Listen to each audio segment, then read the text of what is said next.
Hi, do you want to make Android applications? Are you worried about Java? Don't be, because if I can do this stuff, anyone can. Welcome to the Zero to Android show, the show where I go from having absolutely no experience with Android development or Java to building an Android application and hopefully one day putting that on the Android App Store and turning it into a small business.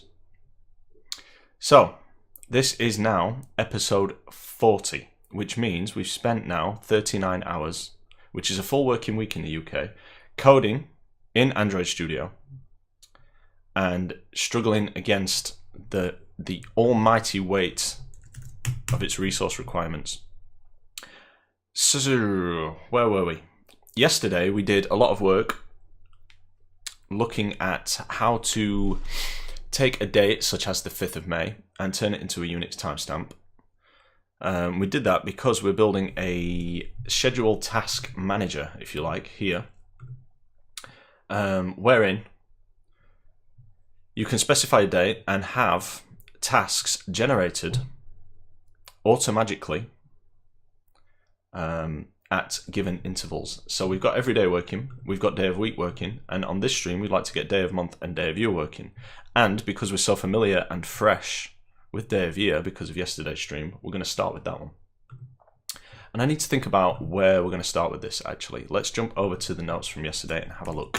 Handle day of year using the logic we created in epochtest.js. So let's have a look at epochtest.js and just refamiliarize ourselves with the code that we wrote in JavaScript, because it was way faster to do so and way less, how shall I put this? JavaScript doesn't get in my way as much as Java does. And NeoVim, the magical, beautiful editor that you see before you, is a lot lighter, a lot faster, and doesn't get in my way as much as Android Studio does. So we have three variables here, year, month, day.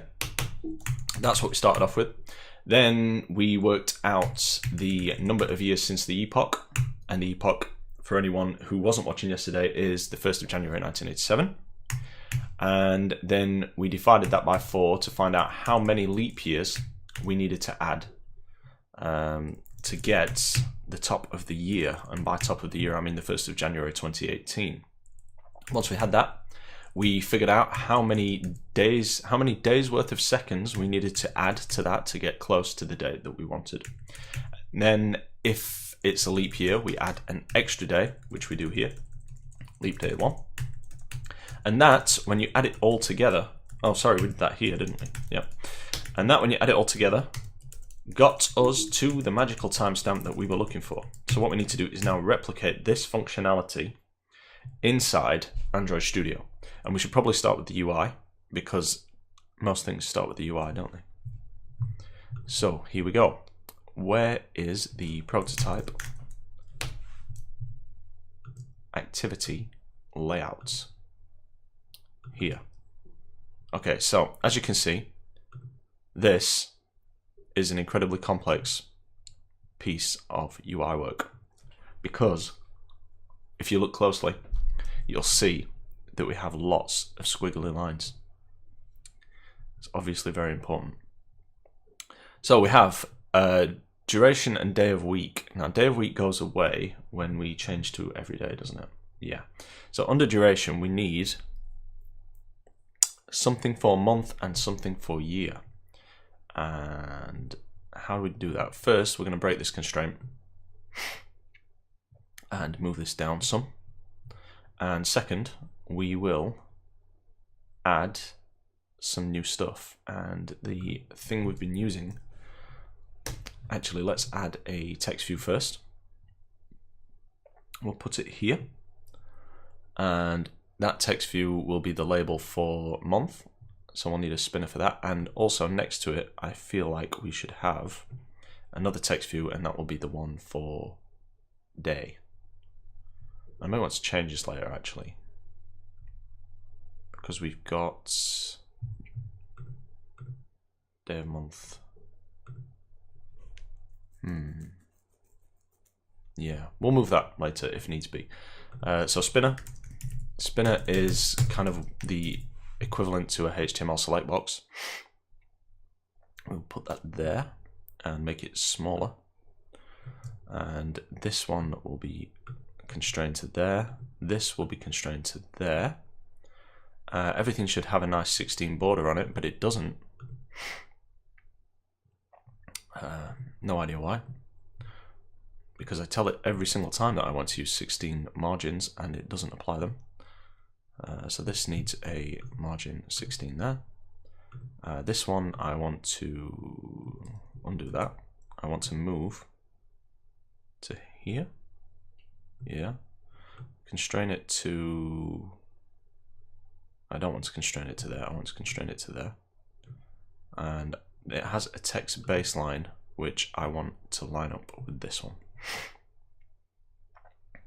You'll have to excuse my stuffy nose because it's the hay fever season and I am a sufferer. Okay, so next we need the items that we're going to populate this list with and the strings that these labels are going to have. So we'll go to values, strings, and in here we will create proto, not duration. It will be month label, month. Do we have day label? We do have day label, but that's day of week. So we'll need something like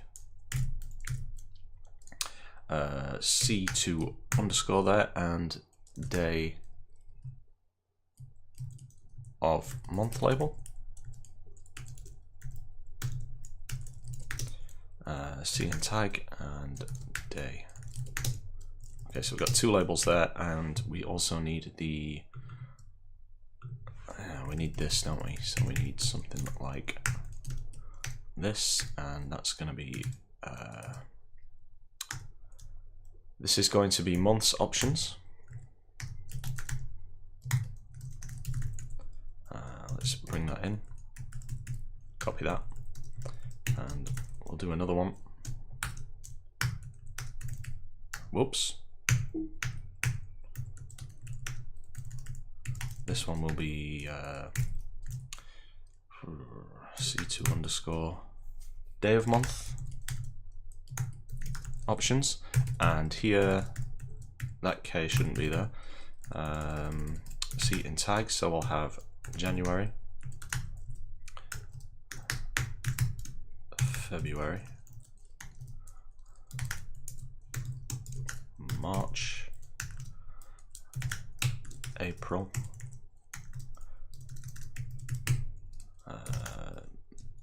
May, June, July, oh god, this is tedious,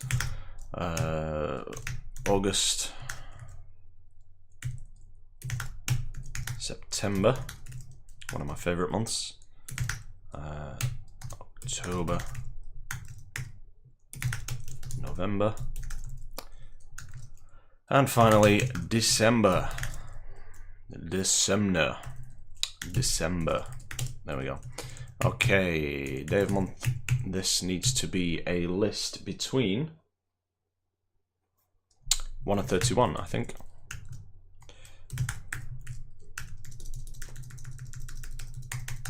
Ugh, 70 GG, go.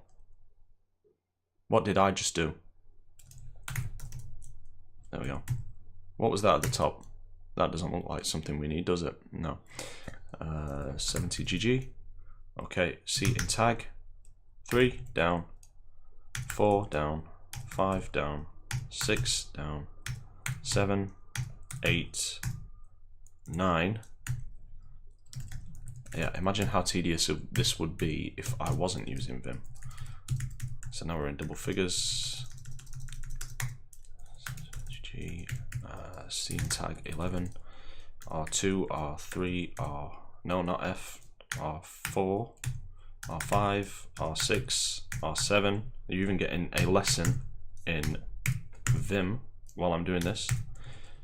So let's change this to 2, R1, no, R0, because 20 becomes the next number after 19, right? Okay.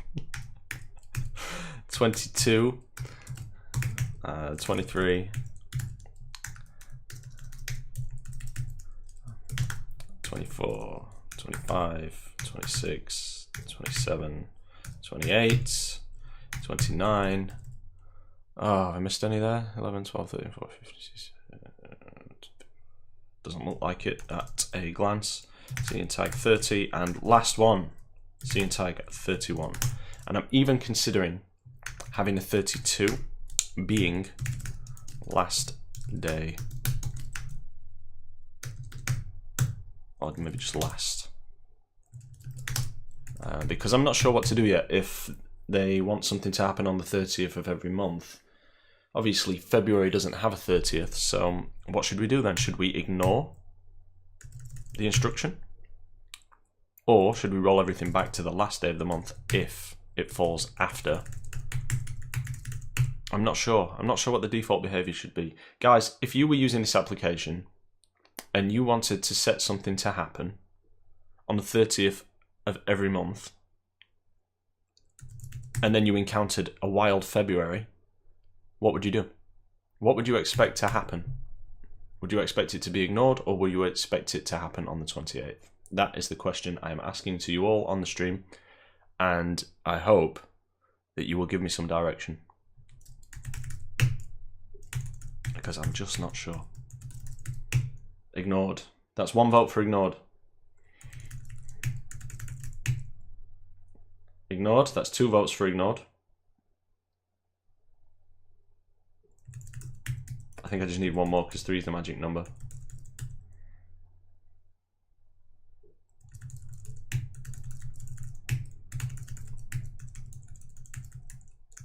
Okay, it's up in the air. It's up in the air right now.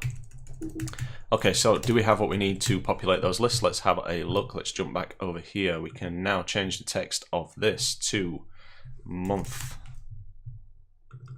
We can change the text of this to day. Yep, and we should also give these things IDs. What have we given this one? Label proto day. So this will be label proto month, and this one, yes, this one will be label proto day of month. Okay, now this we can give some entries to. They will be in, I believe, array month options. There we go. There are our options. And now we should probably constrain this to the side. Not constrain that, but we should probably add another spinner right there. And we'll plonk this one here. This one, we want the width to be match constraint, I guess. So let's constrain that to there, and constrain that to there. And I feel like no. I feel like I should be able to move that this way a little bit. It's not perfect, but it'll do for now, because season 2 is going to be all about aesthetics. Aesthetics. Okay. Entries. Entries. Thank you. String. No. Array. Yes. Day of month options. There we go. Great. So now we need to write the user. Oh, one more thing. We need to put that here. Yeah, I feel like that's a good idea. And does that need to be straight to this? Does that look right? Let's have a nosy at it and see what happens. Did I save it? I'm not sure I did.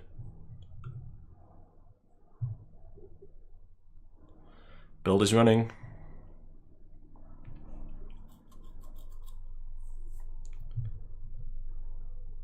Is it going to build?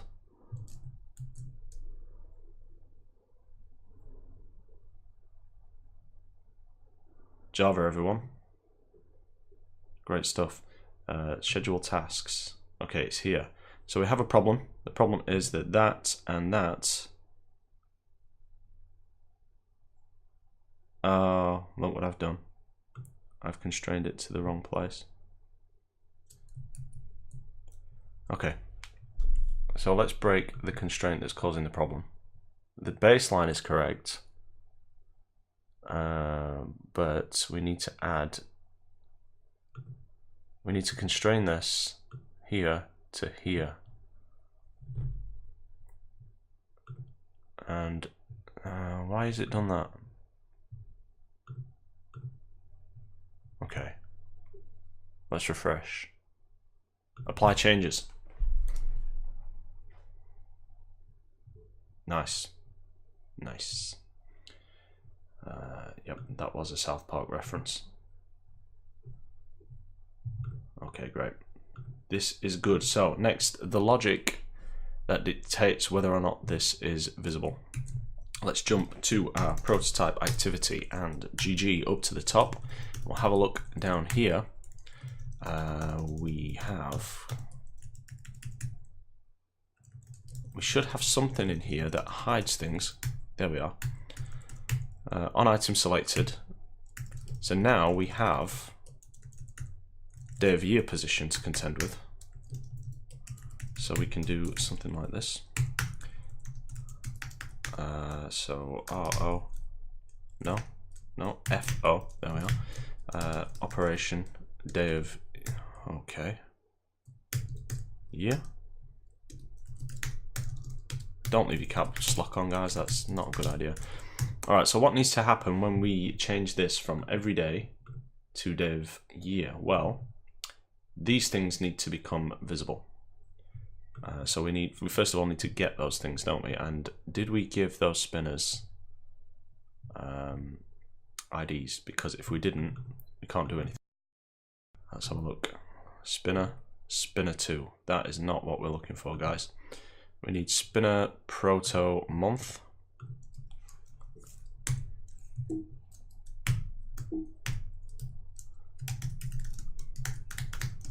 Month. And this one, yes, we will update usage. And this one, thank you. Spinner, proto, and we'll do DOY. DOY. Day of year. Yes. Okay, we're back. So we've got the operation spinner there. We should probably do something like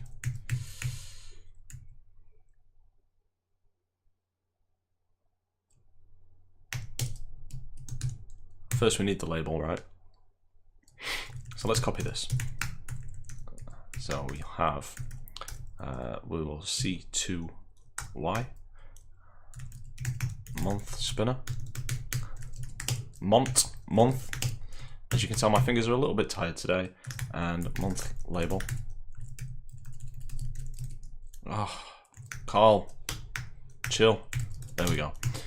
So spinner proto month. And this one is label proto month. That one. And then we need two more.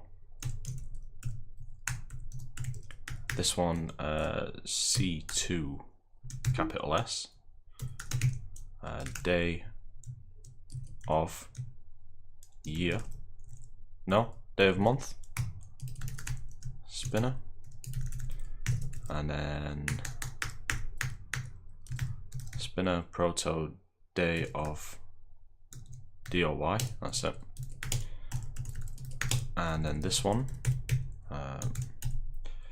C2L day of month label, and then FL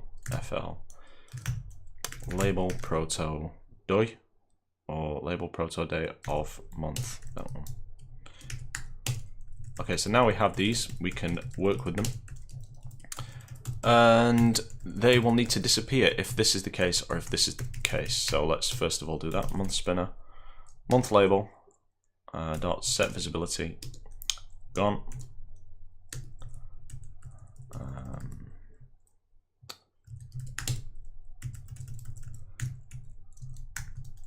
And then we'll do the same with month spinner. And we'll do the same with, what do we have? Day of month, label, and one more, FL spinner. Okay, so that's that block. Y, and same again there. If it is this one, however, then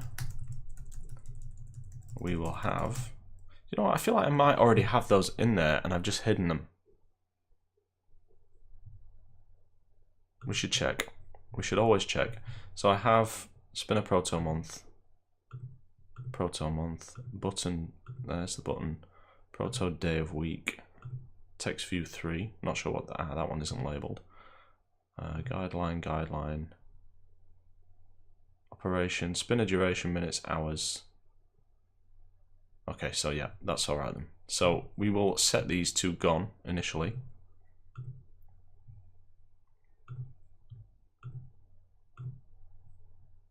And where's the other ones gone? That one. Gone. And that needs to be gone. Okay, save. And where were we? Proto, yeah, here, right. So now we need to change everything that is view.gone to view.visible. S gone to visible. There we go. The magic of Vim. And these need to be invisible, right? Because we don't want that to be shown. Yeah, that needs to be invisible. Duration needs to stay.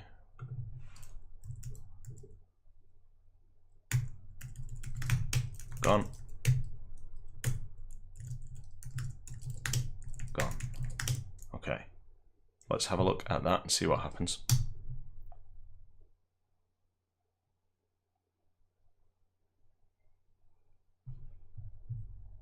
Scheduled tasks. Every day, that one works. Every week, that one works. Switch it back. It's gone again. Day of year, doesn't work. Day of month, doesn't work. Nothing works. We have screwed up. Why have we screwed up? Pray tell. Did this code fire?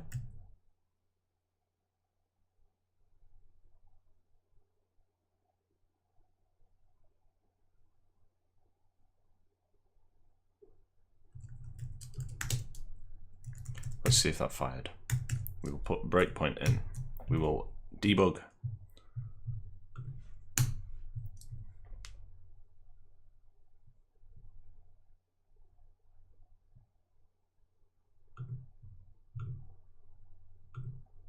Here we go. Didn't fire, which means that something is wrong. Day of year position equals 3.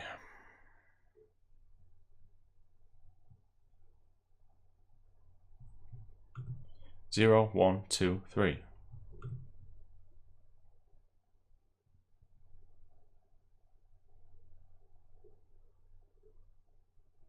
Something is not right. Okay, we will set a breakpoint here then.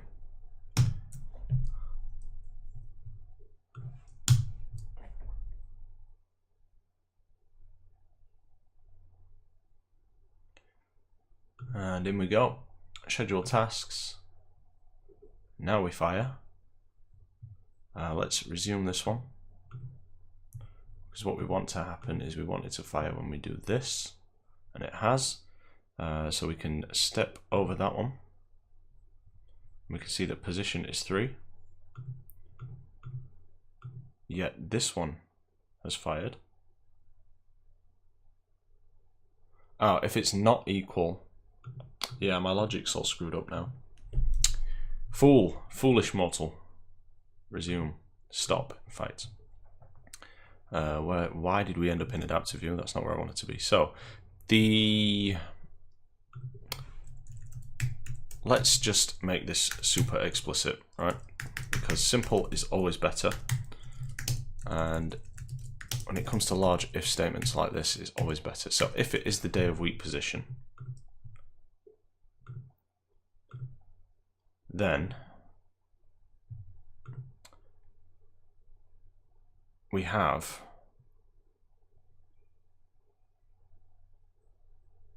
every day and every week, right?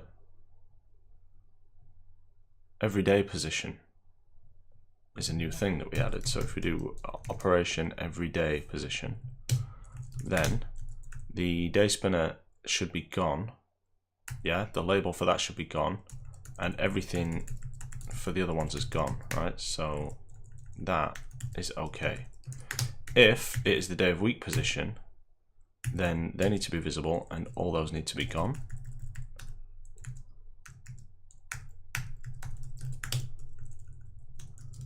And if it is the, then they need to be gone again and they need to be shown. Okay, feel like that should work better.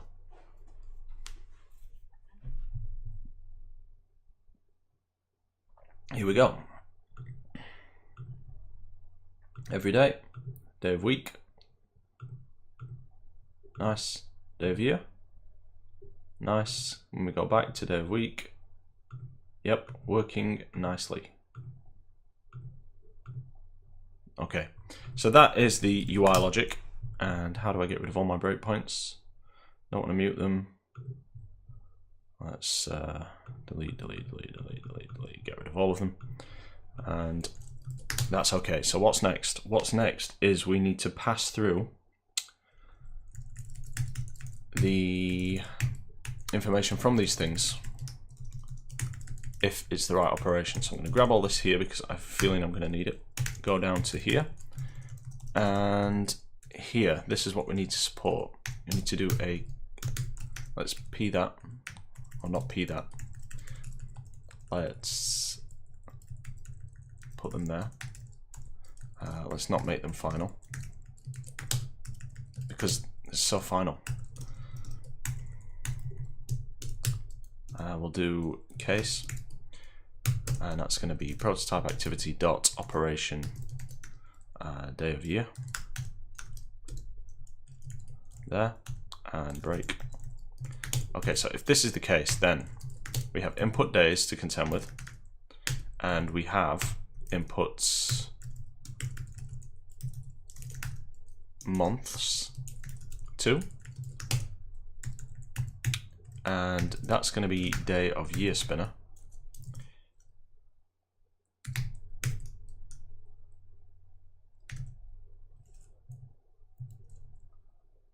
Day of month spinner. Yeah, that one. Dot get selected item position, and this one is going to be month spinner dot get selected item, and we don't need those labels, I don't think. Yeah. Okay, so input months is not declared, so it needs to be there.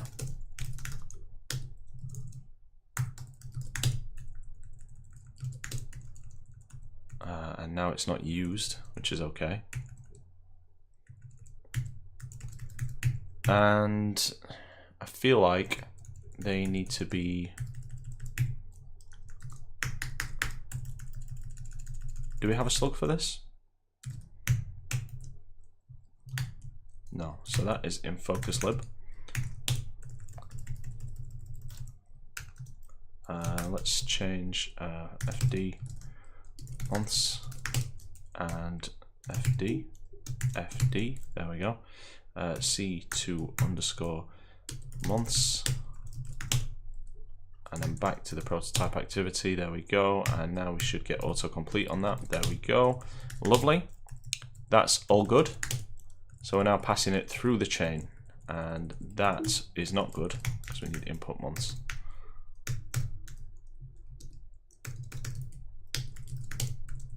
Okay. So now it's passed through to the task activity. What's the problem with this? Required int. Found object. Okay, why? Get selected item position. There we go. That's that done. Onto the task activity. Here we are, and when we come into the task activity, we will need to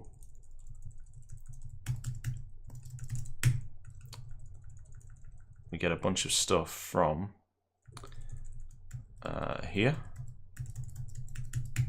I suppose we can just get intent later on then. Where do we pass that stuff through? Click create, start next activity, so it's here. So that's input days now. Input days slug, and let's just update that here before we forget. And we also need one for months. C2 underscore months slug and months, and we'll need to get that as well. So we need there's input days there. FD D word months. Nope. Come back to me, Android Studio. Come back. Right. FI. Too many I's. Put month slug there. Good. Okay, so we're passing that through. And the next stop in our chain of activities is the goal activity. And we're doing a similar sort of thing here. We have input days there. Let's do an input months. And we will find days and do C2 underscore month slug. And now what? We have content values, and the content value size is 6, and that is incorrect because we need to add a new one, so we will replace that with 7. And then input days, we will add find underscore, do word, months, and input months. Okay, so that should write into the prototype table. And yeah, that looks okay, doesn't it? So now we should be passing everything through our redirect chain, and I could test this now, or I could just go crazy. I could just really raw dog it, right? And just start writing the next bit of code, which is going to be in populate slots for prototype, which is in focus lib, which is the next destination anyway. Focus lib here. This is the real dog. What does this do? What does that do? That selects it from the table, and we need to also get input months, which is going to throw off start seconds and slot size by 1. So let's have a look for anything that had an index of 0, 1, 2, 3, 4, 5. There, that's now 6. And anything which had 6 is now 7. Whew. Good job I remembered that, right? Okay, so now that we have the months, we need to actually use the month. I feel like I should have really recast those and not done this sort of thing. So, I mean, that's okay there. Input months. That's going to be 5, isn't it? So,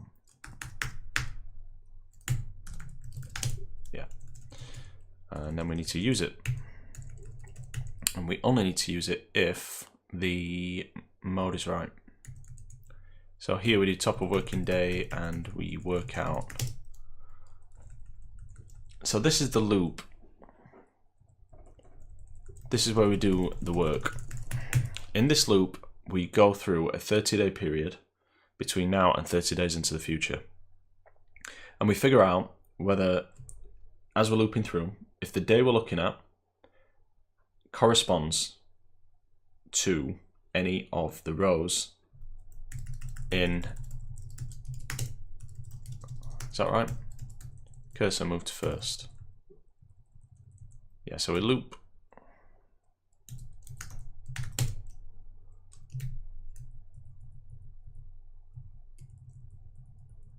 It looks like we're only actually doing one.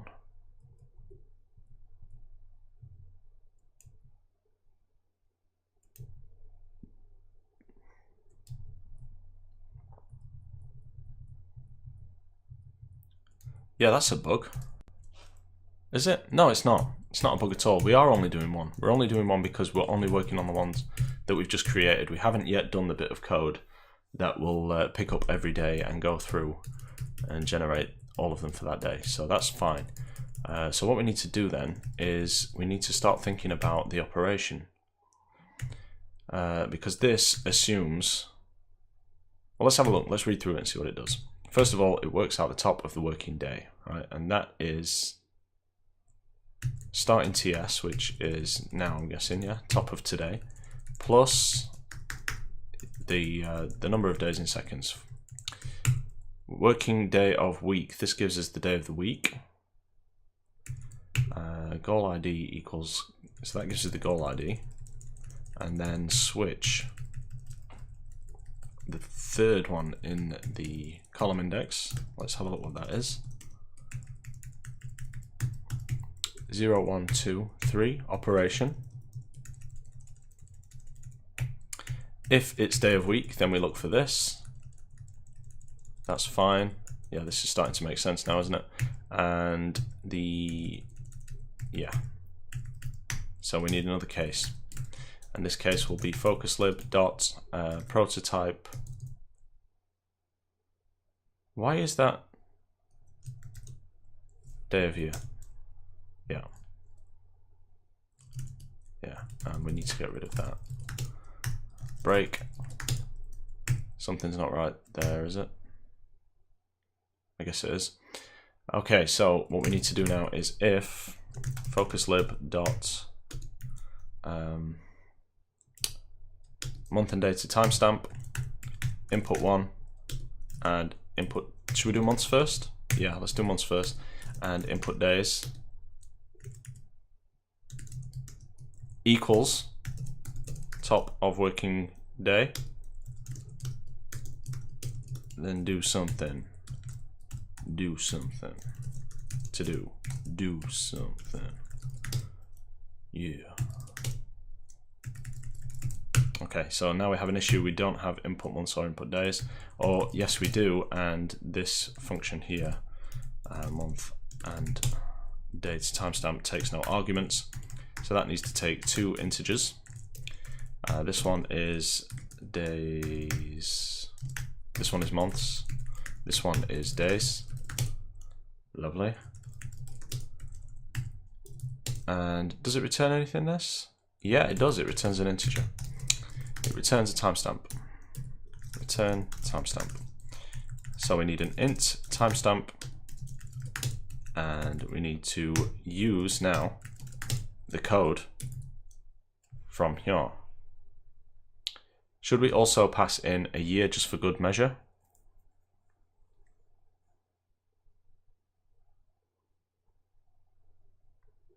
Should we pass in the year, or should we assume? It's not a good idea to assume it, is it? Because if you're going to be like,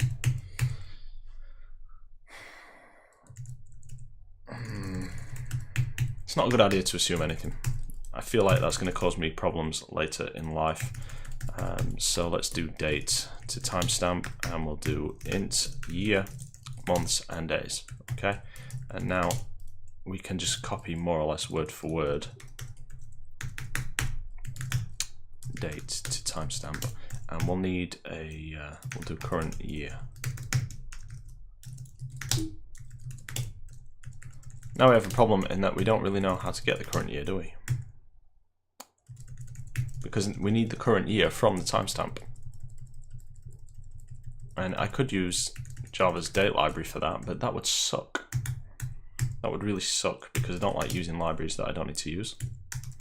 And I'm sure there's a way to get year from timestamp, and it might even be really easy. Stack Overflow is our friend. Calculate year from Unix timestamp.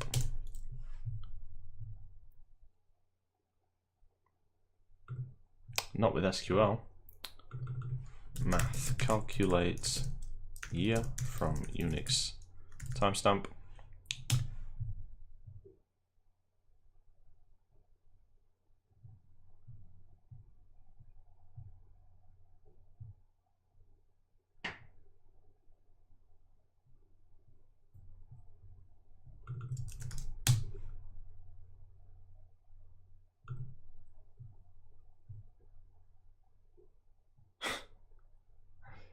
This looks like way more complicated than it should be. We'll have a think about it in a minute. What we'll do is we'll copy the code over because I promise that's what we do.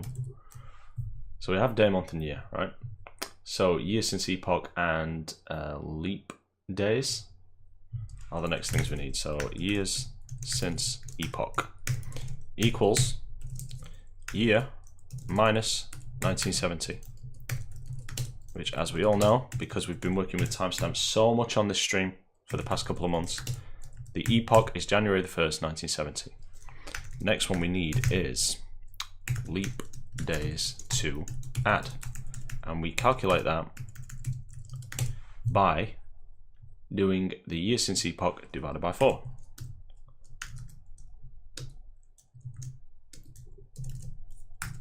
Now, this is a floating point operation. And that is an integer, so that needs to be cast as a double. And that, I think we can do that with. That should be okay. And now what? Total days in year equals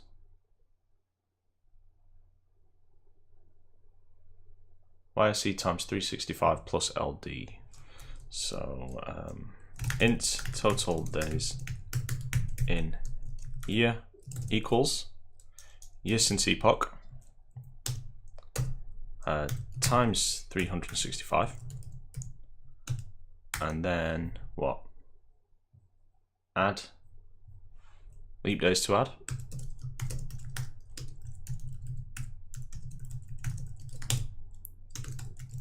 Okay, and this needs to be cast as an integer,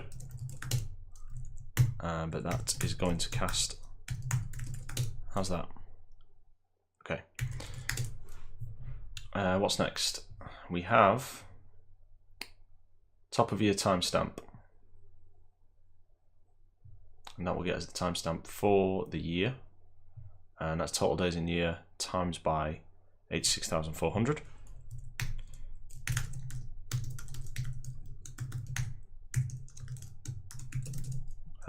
Total days in year times by 86,400. What's next? It's the data array thing, isn't it? So yeah, how do we do this in Java? I'm not sure. I think it's an int month days, month number of days equals, maybe we can just declare it the same way. I suspect it's like this. I haven't done much work with arrays, and I think it's, yeah, if I declare it like this, I don't think I need to tell it how long the array is. So we've got 31. Can I just copy this?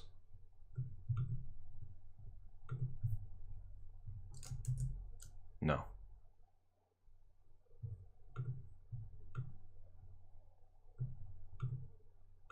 No, I can't, unfortunately. 31, 28, 31, 30. 31, 28, 31, 30.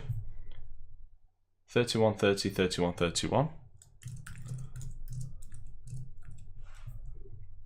30, 31, 30, 31. Okay. We've probably gone over column 80 there, but this editor doesn't tell me, does it? No, never mind. Okay, so that looks valid. Fingers crossed. What's next? We calculate how many leap days we need to add. And we do that by, if the year is divisible by 4 and the year is divisible by 100, and not divisible by 100, then it's a leap day. Okay. Int leap days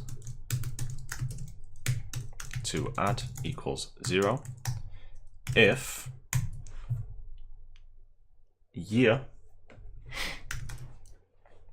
is divisible by 4 and year is not divisible by 100.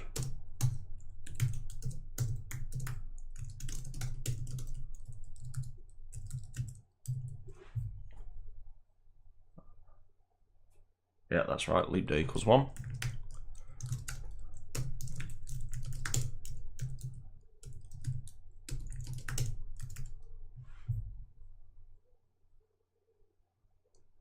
That's kind of Boolean, actually, thinking about it. Leap days to add might be confusing. Add leap day equals false. And we'll make that a Boolean. Oh, look at that. Love it when it does that. And then we'll do add leap day equals true. Else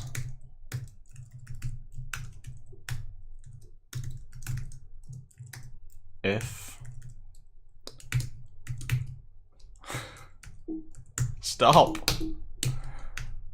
caps lock your enemy there, else if that is the case and it's divisible by 100 and it's also got to be divisible by 400, I think.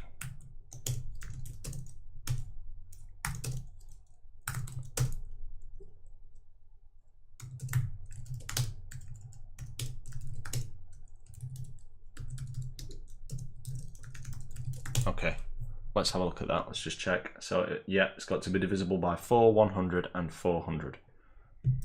Okay, so now we need to do the part where we figure out how many seconds to add based on our month array. So should I start commenting this, or is it self-explanatory enough? Not sure, so we'll do 4. Int I equals 0, while I is less than months minus 1, I plus plus. So now we're going to loop through all the months up to the one we passed. So if it's the 5th, we're going to do 31, add 28, add 30, add 30, and then add the leap day if it's there. So that's going to be, what's next? Seconds to add plus equals. So we need seconds to add first. Int seconds to, should I make this a long? No. Seconds to add equals. Yeah, I don't feel like that deserves a 64-bit integer. 0. And then seconds to add plus equals, and it's going to be month number of days, I, right, I think, times 86,400 because we want it in seconds. And then we do the check to see if I equals February and leap day. We add another 86,400. So if I equals 1, i.e. February, because it's 0 index, right? And leap day is true. What did I just do? Seconds to add plus equals 86,400.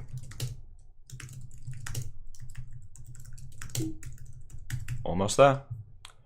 So that should give us seconds to add, and then we've got to add the days, and it's going to be the days minus 1 because this should take us to the first of the month, and we only want to get to the day that's been given. So we'll do seconds to add plus equals, and it's going to be days minus 1 times 86,400, and that should give us a timestamp, unless I have forgotten anything. Why not just use Java time or Joda? Because I don't like using libraries. Quite simply, they involve anything that involves using code that I didn't write or I don't understand, I avoid. And the other thing is that including those libraries is going to bloat the code probably. I'm not sure about that, but a lot of the time, including a library just for one function when you can just write it yourself seems pretty silly. Because if you just write it yourself, then you know exactly what it does, right? And you learn more by doing that. So many reasons, many reasons. And the other thing is I don't like date libraries, and I did try and utilize some of Java's date libraries because there appeared to be 4 or 5 of them, and it was horrible. It was absolutely horrible. It made me feel ill. So I'm not doing it. I'm doing everything based on timestamps. Okay, so seconds to add equals that, and the timestamp that we return is going to be the top of year TS plus seconds to add. Fingers crossed. Timestamp equals top of year TS plus seconds to add. Return timestamp. Job done. Okay, now we have the task of calculating the year to input into this function.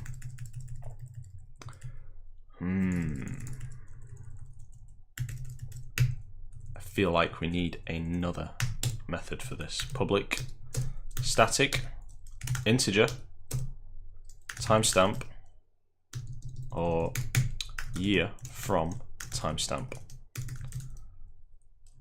And I feel like we might have to do a bit of reverse engineering on what we've already done. That's going to take a timestamp, of course. That's an integer timestamp. Java 8 is standard libs, so yeah, I don't like standard libs either. I just like writing the code myself and knowing what it does. And this is an educational stream as well, so it might give people watching a bit of an insight into what goes into these sort of date libraries and how much work it is just trying to do these simple things that we take for granted every day when we use these libraries. Year from timestamp. What is the problem? What is the problem with this declaration? Is it that it's never used? I mean, what's the problem here? Missing return statement. Yes, return 0. Okay, so let's have a think about this. We should probably do it over here in NeoVim where the grass is greener. E, notes. Okay, so let's do something. Where should we put it? At the bottom? Yeah. Figure out the year from a timestamp. Okay, so I guess we know that a 4-year period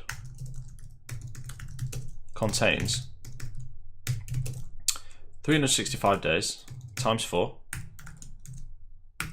plus 1.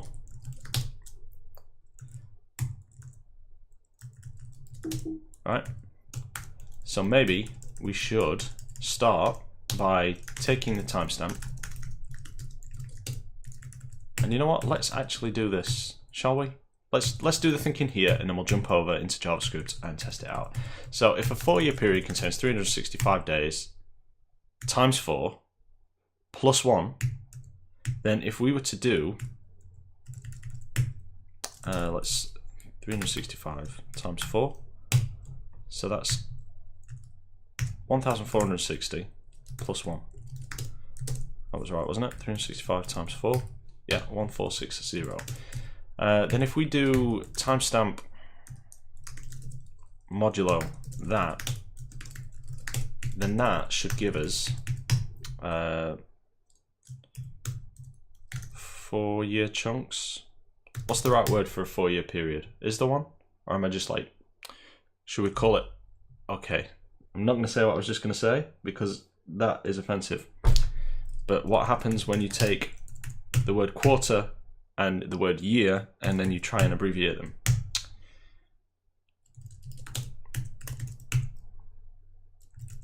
Can't put that. I can't call it that. So we'll call it like 4 year chunks equals that. And that will give us a bunch of 4 years, right? And then what's the remainder from that? Let's figure it out. We will do, what is the remainder going to be in?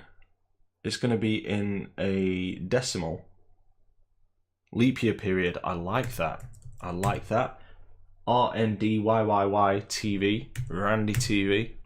Is that okay? Can I say that? Thank you. Okay, so leap year periods, and that is a constant value, right? And the remainder will give us a decimal, a fraction. So that's going to be like of this, which is in days, isn't it? So then we can use that. Okay, let's have a think. The only problem is that leap year thing is going to keep biting us in the arse. So let's just copy this. And we'll take it with us into this, which is our trusty thing. Now then, let's flip reverse it, if you're familiar with the popular Blazing Squad hit.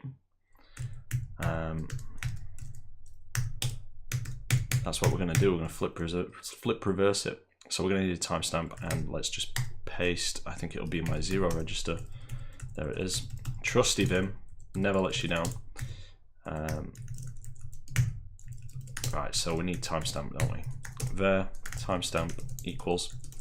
Let's get a timestamp from Epoch Converter. I'm aware that I'm about to run over on time, but I think today we should. Paste. Can I paste? Please? No. Copy. Paste. Aha. F1. No. Let's get rid of that. Put that there. And that is going to be there. Timestamp modulo. That is not going to give us that. That's not going to give us that at all. We need to do division. And then we'll log that out. How many times did I print that? Many. Okay, so let's see what we get from that. And what we'll do is over here, we will open a trusty terminal and then do node epoch test there. Yeah. And then got Vim set up slightly differently on this machine. Usually bind df to window mode. And I seem to have only done it in normal mode on this machine. Console.log, leap year periods. Right. Run it again. So we've got many leap year periods by the look of it. And that doesn't look right to me at all. Timestamp is in seconds. And therefore, we are dividing days by seconds, which is wrong. So it needs to be timestamp, and that's in seconds, so that needs to be times 86,400, which will take us from timestamp to days, and it's not, is it? Is it divided by? It's divided by. And now this is where you get to see how bad at math I am.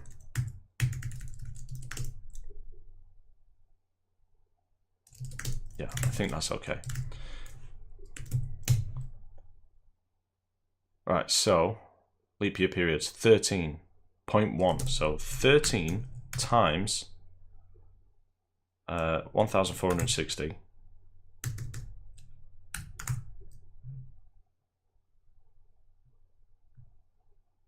plus 1 and that's days, divided by 365. No. Okay, math is now... Do I program in PHP? How could you tell? How could you tell? Yeah, I spent about 8 years writing PHP. I started with PHP 4. It was quite a while ago. Right, what the hell is wrong with my math, guys? Is it just that time of night where my brain stops working? This is in seconds. What we are looking to do is to turn that into days.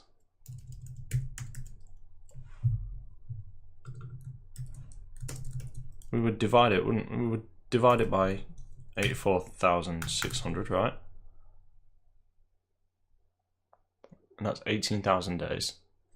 And then to turn that into years, we would divide it by 365.1 or something. And that would give us 49, is it 1 something? 49 years since the epoch. So 2018 divided by, sorry, minus 1970 is 48 years. So we are somewhere close. We're somewhere in the vicinity, I think. Why have I got 13 here? What did I just do? Did this divided by, what was it?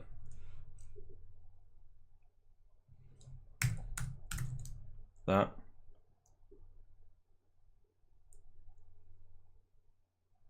Then divide that again by, wow, my brain is like totally just boom.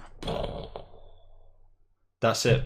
J.R. Mayfield, you are exactly right. I've run over time and the shutdown process has begun. Divided by 86,400 divided by 365. 48. Okay. So that takes us into days. That takes us into years. Seconds, days, years, right? What we have here is that takes us into days. And then we have from that, we're trying to get how many leap year periods. And that's what the 13 is. So let's work that out then. So 13.1 is bunches of 4 years. Times that by 13. Sorry, 13, no. Times that by 4 to get to 52.4. 52 years.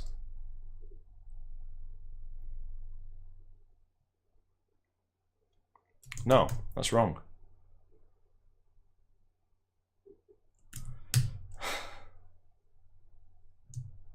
What are we timesing that by? What are we multiplying that by? We have 13 of 4 year periods. So it's 4, isn't it? But 2018 minus 1970 is not 54, is it? It's 48. So we screwed up somewhere. Something is wrong. What is he actually trying to do? I just came. Well, welcome to the stream. I will answer your question. I am trying to work out from a Unix timestamp what year it's for. And simply put, and M3 Jungle 3. Order of operation in JavaScript, do you want to have the addition in brackets? Where is that? Here? It should be the same as in maths, so the division should occur before that. And yeah, I think you're right actually.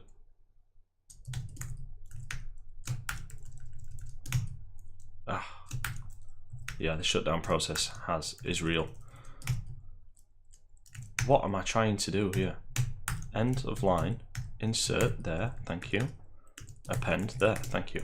Right, let's run that. Okay, 12. That is better. 12.09 times 4. 48 years. Good. Good people. Okay, so that's okay.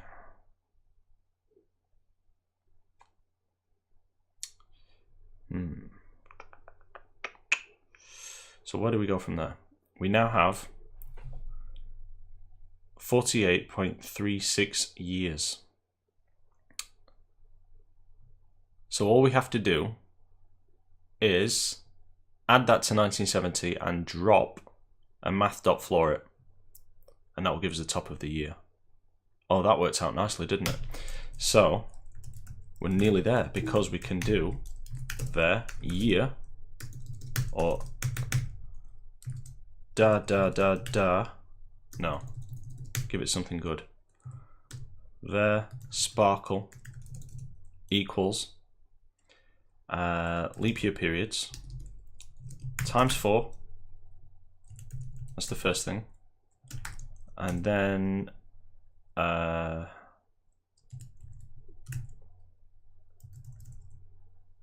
1970. And log out sparkle.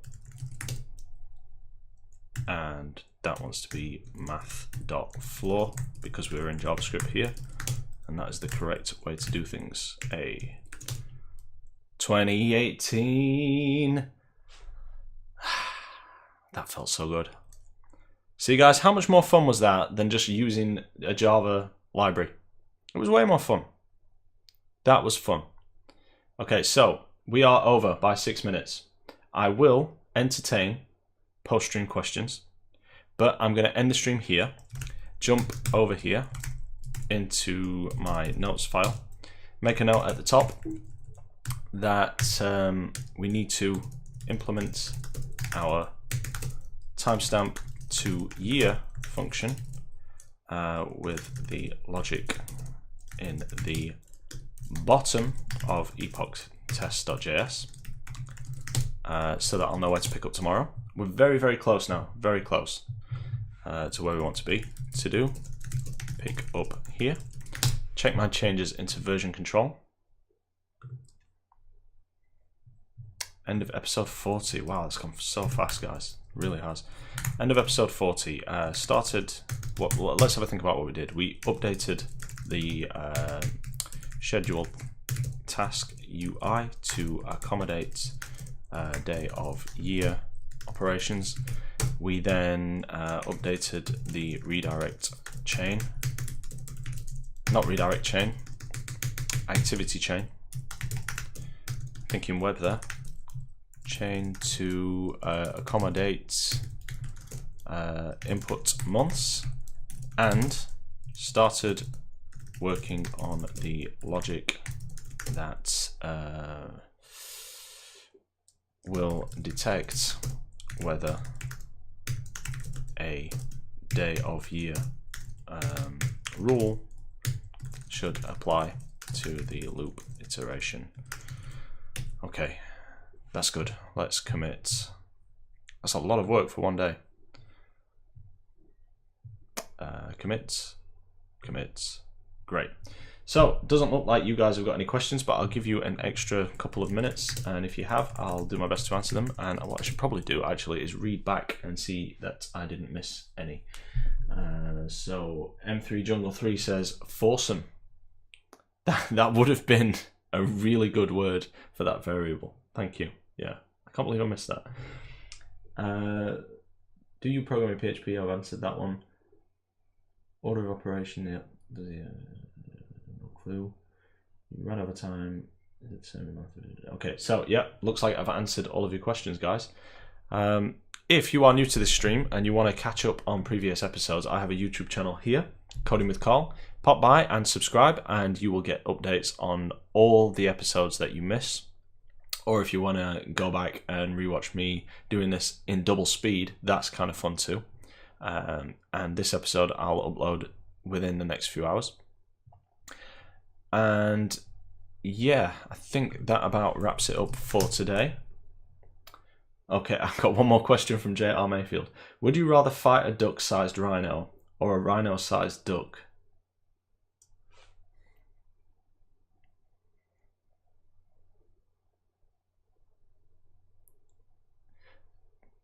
Just the idea of a rhino-sized duck is, yeah, I'm kind of a masochist, so I'd probably go for the giant duck. Yeah, but it could probably get the whole of you in its beak, right? So that'd be crazy. You'd have to do some barrel rolls to get out of it. So, new subscriber on YouTube. That was really fast. Check that out. You are live. Thank you. Thank you for your subscription. Okay, guys, I better wrap it up because I need to go to the pub and get something to eat. I'll be back here tomorrow at 7:30 p.m. UK time, as I am most weeknights, and on Friday it's 5:30 UK, not AM, obviously PM. Take care. Enjoy writing code. Don't be intimidated by Java, and don't take anything that I say seriously. Those are my messages for the day. And until next time, have a good one. Bye.